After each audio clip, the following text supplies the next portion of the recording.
এখানে যারা যুবকেরা আছো, তোমাদের উদ্দেশ্যে বলবো যে পরিবেশ বিপজ্জনক।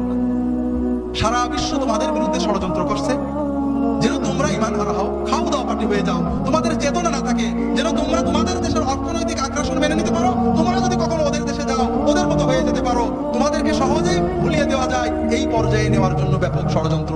এটা শুধু তাদের লাভ নয়, তোমার মারাত্মক ক্ষতি। আমি মাঝে মাঝে একটা উদাহরণ দিই, অনেকেই শুনেছেন, আবারও এখানে দিচ্ছি। আপনারা দুধ যখন জাল দেওয়া হয়, দুধ জাল দেওয়া বলকটা দেখেননি? আমি 1 কেজি দুধ কিনলাম, আধা হাঁড়ি হলো। আধা হাঁড়ি দুধ জ্বালাতে জ্বালাতে 1 হাঁড়ি হয়ে যায় না? আমি চিন্তা করলাম যে আমি আলহামদুলিল্লাহ 1 কেজি দুধ খাবো, কিনছিলাম, আল্লাহ আলহামদুলিল্লাহ হাঁড়ি করে 2 কেজি হয়ে গেছে। এখন যা মনে পড়তে থাক, আমার 1 হাঁড়িতেই চলবে। ঠিক আছে তো? হাঁড়ি তো থাকবে, আধা হাঁড়ি তো থাকবে। যুবকেরা শোনো, আল্লাহ তাআলা আমাদের যে দেহটা বানিয়েছেন, জন্ম থেকে 25 বছর পর্যন্ত গ্রোথ বলক, এই সময় কি পড়ে বোঝা যায় না। আর এই সময় যে ফুর্তি আনন্দ, এটা কোনো আনন্দ না। জীবন শুরু হবে 25-এর পরে। যদি 30 থেকে মৃত্যু পর্যন্ত জীবন পেতে চাও, মৃত্যু নয় জীবন, জীবন মৃত নয়, সত্যিকারের জীবন, যে জীবনে ফুর্তি থাকবে, কর্ম থাকবে, শান্তি থাকবে, এইরকম জীবন পেতে চাও, তাহলে আমার কথাটা একটু মন দিয়ে শোনো। আল্লাহ তাআলা যে নিয়মে বানিয়েছেন, প্রকৃতির সাথে যুদ্ধ করে আমরা জিততে পারবো না, আল্লাহ প্রকৃতিকে মেনে নিতে হবে। আল্লাহ তাআলা আমাদের সৃষ্টি করেছেন, প্রতিদিন 6-7 ঘন্টা তুমি ঘুমাবে, গভীর ঘুম, 1-2 ঘন্টা খেলবে, কঠিন পরিশ্রম, তোমার শরীর ঘেমে রক্ত টকবক করে বেরিয়ে যাবে। ফুটবল, হাডুডু, ব্যাডমিন্টন, ভলিবল, দৌড়, সাঁতার, এগুলো খেলতে হবে। এরপর 1-2 ঘন্টা আল্লাহর ইবাদত করতে হবে, আল্লাহর সালাত, সিয়াম, জিকির, যতটুকু পারা যায়।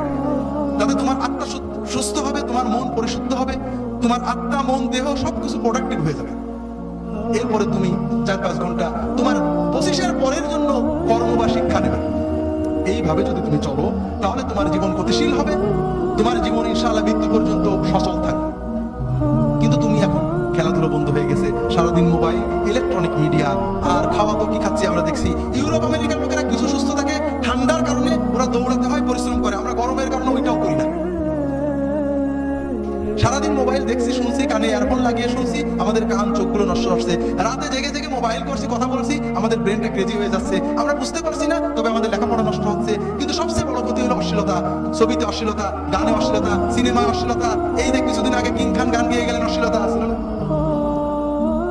কিছু মানুষ কোটি কোটি টাকা কামাই করেছেন, করছেন এই সব মানুষ, কিন্তু আমাদের যুবকদের কি হচ্ছে? অস্বীকার করার উপায় নেই, তাদের ভিতরে অস্থিরতা জন্ম নেয়। তাদের মনে হয় আমি আরো দেখি, আরো দেখি, টিভিতে বন্ধ হয়ে গেলে দেখি পাশের বাড়ির মেয়ের সাথে দেখা যায় কিনা, এইটা করে ওর অস্থিরতা, ওর পড়তে মন চায় না, ওর মোবাইল করতে মন চায়, ওর মনে হয় গল্প করি, এরপরে ও পাপের পথে চলে যায়, এরপরে হিরোইন ধরে, এরপরে ইয়াবা ধরে, এরপরে লেখাপড়া নষ্ট হয়ে যায়, ওর 25 হতে হতে ওর জীবনটা ক্ষতিগ্রস্ত হয়ে যায়, এরপরের জীবন মৃত হয়ে যায়, বাঁচতেও পারে না, মরতেও পারে না, ও হিরোইন গ্রহণ করে, মাদক গ্রহণ করে, এইভাবে সমাজটা আস্তে আস্তে ধ্বংস হয়ে যাচ্ছে। ঠিক না ভাই? হাজিরিন, আমরা কি অবস্থায় আছি? সেদিন বাসে চড়ে ঝিনাইদহ থেকে যাচ্ছে, এই ঢাকা থেকে ঝিনাইদহ যাচ্ছে চুয়াডাঙ্গার বাস। আমার সামনের সিটে বসে আছেন চুয়াডাঙ্গার দুজন বা মেহেরপুরের হবেন, গল্প করছেন। আমি তো সিটি নিয়ে, তারা গল্প করছেন যে কি বলবো ভাই, এখন এই যে যত ছাত্র নেতা, এর দলগত নির্বিশেষে যত ছাত্র নেতা আছে, যুব নেতা, এদের অধিকাংশ হিরোইন খায়, মাদক খায়, অনেকে মাদক ব্যবসা করে। কথা বুঝেছেন তো? এটাকে উনি কিন্তু রাজনৈতিক নেতা, পরে বুঝলাম, যে কোনো দলে। তিনি বলছেন যে এরাই তো কিছুদিন পরে জাতীয় নেতা হবে। কথা বলেছেন? নেতা হইলে মাদক বিরোধী কনসার্ট করবে, মাদককে না বলুন মিছিল করবে, কিন্তু রাত্রে বাড়িতে নিজে মাদক নেবে এবং মাদকের ব্যবসা করবে। ঠিক না? তাহলে আমরা কোথায় চলেছি? হাজির, তোমরা শোনো বাবারা, যে যেখানে যাই যাক, তোমাদেরকে দুটো কথা বলি। প্রথম কথা হলো যে নামাজটা কখনো ছাড়বে না। নামাজকে যদি ধরে রাখতে পারো, ইনশাআল্লাহ নামাজ তোমাদেরকে ধরে রাখবে। সিনেমা হলে থাকো, গান শুনছিলে, টিভি দেখছিলে, কত মতো নামাজটা পড়বে, পারলে জামাতে পড়বে। যে অবস্থায় থাকো, যদি নামাজ পড়তে পারো কোনো কারণে, নামাজ জানো না, আল্লাহু আকবার দিয়ে নামাজ পড়বে, দাঁড়িয়ে আল্লাহু আকবার, আল্লাহু আকবার, নামাজ শিখতে থাকবে, যতদিন শেখা পড়বে না হয়, দাঁড়িয়ে আল্লাহু আকবার, খুদে যায় আল্লাহু আকবার, সেজদায় যায় আল্লাহু আকবার, 10 বার মিনিট আল্লাহু আকবার দিয়ে সালাত আদায় করবে, এতেই সালাত আদায় হয়ে যাবে, তুমি পূর্ণ সওয়াব পেয়ে যাবে। হাজির, আর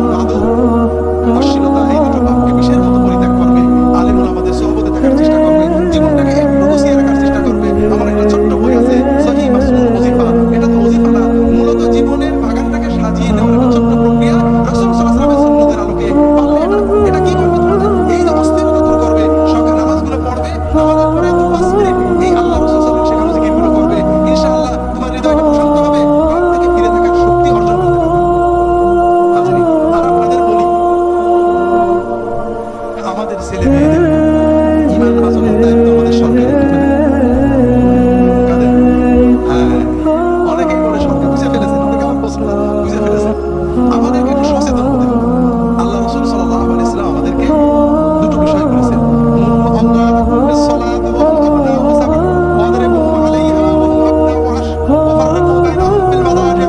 তোমাদের ছেলে মেয়েদের বয়স যখন 7 বছর হবে নামাজ পড়তে বলবে, 10 বছর হলে নামাজ না পড়ে মেরে নামাজ পড়াবে, আর তাদের বিছানা আলাদা করবে, আর তাদেরকে পর্দা শেখাবে, তাদের ভিতরে লজ্জা সম্ভ্রম তৈরি করবে। হাজারিন ছেলে মেয়েদের নামাজ শেখান, নামাজ না পড়লে শাসন করবেন, মারবেন, মেরে নামাজ পড়াবেন, তাদেরকে নামাজমুখী করতে হবে, ছেড়ে দেবেন না। ওই বিকালের আড্ডাগুলো বন্ধ করেন, বেশি বেশি টাকা কামাই করার জন্য 3 প্রকারের চাকরি বন্ধ করেন। অত টাকার আপনার দরকার নেই, আপনার বড় সম্পদ সন্তান, তাদের পিছনে সময় দেন, তাদের সাথে একসাথে খাওয়া দাওয়া করেন, বসে গল্প করেন, তাদেরকে বলে দেন বাবা যেখানেই থাকি আমার সাথে মাগরিবের নামাজ পড়বি, নামাজের পরে তাদেরকে পড়তে বসিয়ে দেন, তাদের সাথে গল্প করেন, খাওয়া দাওয়া করেন, তাদের সাথে বেড়াতে যান, বিনোদনে নিয়ে যান। আপনি আলাদা বিনোদন করেন না, সিনেমা দেখবি না, অমুক জায়গায় যাবি না, সার্কাসে যাবি না, আর আপনি বুড়ো হয়ে গেছেন, চায়ের দোকানে গল্প করছেন, কোথায় যাবেন তা তো বললেন না, বলেছেন নাকি? ওই শাসনে কাজ হবে না, আপনি তাকে সাথে করে নিয়ে যাবেন কোথায় যেতে হবে। তাদের যদি নিয়মিত সাথে নিতে পারেন কোনোদিনই অবাধ্য হবে না। আর যদি অবাধ্য হন, পরে শাসন করতে চান, কোনোদিনই করতে পারবেন না। যে কথা বলছিলাম ভাইয়েরা, আর আপনার ছেলে মেয়েদেরকে পর্দা শেখাবেন। আল্লাহ তাআলা কোরআন কারীমে পর্দা ফরজ করেছেন, আল্লাহ রাসূল সাল্লাল্লাহু আলাইহি ওয়াসাল্লাম হাদিসে পর্দা ফরজ করেছেন। এটা মাওলানাদের বানানো কোনো জিনিস নয়, এটা কোনো মৌলবাদী উগ্রতার জিনিস নয়। আল্লাহ মেয়েদের উপর পর্দা ফরজ করেছেন। শুধুমাত্র আপন পিতা, আপন বাপ, চাচা, আপন মামা, আপন ভাই, ভাতিজা, মাহরাম যাদের সাথে বিবাহ হয় না, তাদের সামনে মেয়েরা মাথার চুল, কান, গলা খুলতে পারে। বাকি সকল পুরুষের সামনে মাথার চুল থেকে পা পর্যন্ত ঢেকে রাখা আল্লাহ তাআলা কোরআন কারীমে ফরজ করেছেন। নবী পর্যন্ত হাত এবং চোখ দুটো খোলা যাবে। কোন ফকি মুখটা খোলার অনুমতি দিয়েছেন, শর্ত হলো কোনো মেকআপ থাকবে না, অলংকার থাকবে না। কোন মুসলমান মেয়ে যদি বেপরদা হয়ে বাইরে যায়, প্রতি সেকেন্ডে একটা করে জিনা করার মতো কবিরা গুনাহ তার আমলনামা, তার পিতামাতার আমলনামায় লেখা হতে থাকে। যতক্ষণ মুসলমান মেয়ে কসমেটিক পরে সেজে গুজে বাইরে যায়, আল্লাহর ফেরেশতাদের লানত তার উপর পড়তে থাকে। হাজিরিন, সবচেয়ে বড় কথা, বেপরদা হলে একটা বড় লাভ আছে, বলবো নাকি আপনাদের? সেটা হলো টিজড হওয়া। ইফটিজিং শোনেন না? কোনো পর্দানসীন মেয়েকে কোনো ছেলে টিজ করে না। বাংলার যত বড় বড় কেউ তার হৃদয়ে যে ন্যূনতম ঈমানটা আছে, যে কোনো বোরকা পরা মহিলা দেখলে সম্ভ্রম করে সরে যাবে, যাবে না? ইংরেজিতে যেটা বলে সে যে লেডি, তাকে একটা ভদ্র মেয়ে মনে করবে। যদি চান আপনার মেয়ে টিজড না হোক, তাহলে আপনার মেয়েকে সম্ভ্রম, ইন্ডিয়ান দেখছিলাম একবার, ইন্ডিয়ান মেয়েরা লাগে যে কেউ আমাদের টিজড হওয়া থেকে বাঁচাতে পারবে না, আমাদের বাঁচতে হবে, আমাদের এমন পোশাক পরতে হবে যেন আমাদের আকৃতিটা না বোঝা যায়। ইন্ডিয়ান মেয়েদের আর্টিকেল পড়ছিলাম, কোন একটা পত্রিকায় খুলে গেছি। হাজিরিন, এখন যদি আমরা মেয়েদেরকে বেহায়া হতে উৎসাহ দিই, ওপেন হতে উৎসাহ দিই, আর বলি ইফটিজিং চলবে না, ইফটিজিংকে না বলুন, হবে নাকি? এই কয়েকদিন আগে পেপারে পাইলাম ইফটিজিং বিরোধী র্যালি, কনসার্টে ইফটিজিং করিয়ে মারামারি করেছে। আত্মপ্রবঞ্চনা, প্রতারণা করছি। ইফটিজিংকে না বলুন, মাদককে না বলুন, স্বাক্ষর করুন, আর মেয়েদের বললাম বেহায়া হও, চলবে ভাই? হতে পারে না। আপনি প্রকৃতির বিরুদ্ধে যেতে পারবেন না। কাজে আপনাদের অনুরোধ করব, যদি চান আপনার মেয়েকে নিয়ে জান্নাতে যাবেন, আপনার মেয়ে টিজড না হোক, সম্ভ্রম নিয়ে বেঁচে থাক, আপনার মেয়ে জান্নাতে যাক আপনি চান, তাহলে মেয়েকে আল্লাহর রাস্তে এই কিশোর বয়স থেকে তাদেরকে পর্দা শেখান, যেন অন্তত তারা সম্ভ্রম নিয়ে চলতে পারে। আল্লাহ তাআলা আমাদের তৌফিক দান করুন।